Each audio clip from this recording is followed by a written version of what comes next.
समजूचे काय सांगाल आज BLA मेळावा दुसरा मेळावा आहे आपला एकत्र कसं पाहताय काय नेमक्या काय सूचना दिल्या पालिकेच्या तर निवडणुकीत? मुळात असं आहे की मुंबई महानगरपालिकेची निवडणुका जसजशा जवळ येतात पक्षांतर्गत जी बांधणी आहे ती करणं गरजेचं आहे. यासाठी आज BLA 2 मेळावा आम्ही घेतलेला म्हणजे दोन BLA आम्ही प्रत्येक यादी भागाला नंतर जे 2 नंबरचे BLA त्यांचा मेळावा होता त्यांना सूचना दिल्या घरोघरी जाऊन मतदार यादीचं वाचन करून कशा पद्धतीने जर बोगस मतदार आहेत त्यांचं नाव कसं डिलीट करायचं किंवा जे शिफ्ट झालेले आहेत किंवा मृत पावलेले जे लोक आहेत त्यांचं नाव कसं डिलीट करायचं आणि नवीन आपले जे मतदार आहेत त्यांचं नाव ॲड करण्याच्या संदर्भातल्या सूचना आणि बाकीची तयारी महापालिकेची या संदर्भातला आजचा मेळावा होता. मुंबईमध्ये 95,000 मतं वाढलेली आहेत. तसं पाहायला गेलं तर महाराष्ट्रामध्ये 14 लाख गेल्या 7 महिन्यात मतं वाढलेली आहेत. त्याकडे आपण कसं पाहतो? यासाठीच आम्ही हे मेळावे करतोय आणि यासाठीच आम्ही आमच्या जे गटाध्यक्ष आहेत BLA आहेत त्यांना सांगतोय की मतदार यादीचं वाचन करा.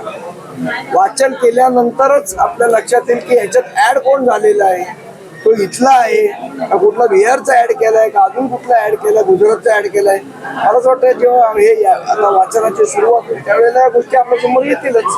स्थानिक स्वराज्य संस्थांच्या निवडणुका सोप्या राहिलेल्या नाहीत. 3-3 कोटी आणि 100 बोकड देखील खर्च करावे लागतात असं विधान शिवसेना शिंदे गटाचे आमदार संजय गायकवाड यांनी केले. त्याकडे कसं पाहतो? यांना आयुष्यभर बोकड कापूनच यांनी सगळ्या गोष्टी केलेल्या आहेत.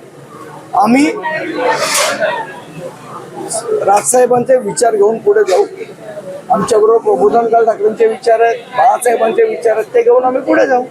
आणि आम्हाला आजही खात्री आहे की बोकड कापून नाही तर लोकांमध्ये विचार रुजवूनच निवडणुका लढत आहे. दादरचे माजी आमदार शिंदे गटाचे सदा सरवणकर आहेत त्यांनी असे विधान केले की जे आमदार आहेत त्यांना 2 कोटी इतकाच निधी मिळतो, मात्र मी आमदार नसताना देखील 20 कोटीपेक्षा अधिक निधी आणलेला आहे. 20 कोटी गेला कुठे निधी हा प्रश्न आहे ना महत्वाचा. निधी आणला ठीक आहे, तो घरी नेलात का खर्च केलात तो कुठे केलात? तो दादरमध्ये काही दिसत नाही कुठे खर्च केला तो. या संदर्भातली मी एक सविस्तर पत्रकार परिषद घेणार आहे लवकरच. कारण जो 20 कोटी निधी आणलाय म्हणताय नेमका घरी नेलाय का खर्च केलाय या संदर्भातली माहिती कोण निश्चित देतात. महानगरपालिका निवडणुकीसंदर्भात दीपमाला बडे यांच्या ठाकरे गटाचे नगरसेवक आहेत. दीपमाला बडे मुलुंड परिसरामध्ये नगरसेवक आहेत. त्यांना निधी देण्यात आला होता, मात्र तो राजकीय दबावानंतर तो निधी पुन्हा दुसरीकडे वळवण्यात आला.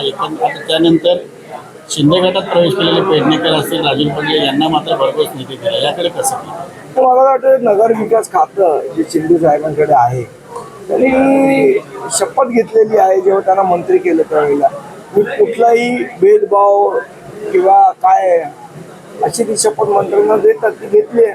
ती शपथ पुन्हा एकदा वाचावी हे सगळं करायच्या आधी. आता isakal.com आहे देशातील नंबर 1 ची मराठी न्यूज वेबसाईट. प्रत्येक अपडेटसाठी isakal.com ला नक्की भेट द्या.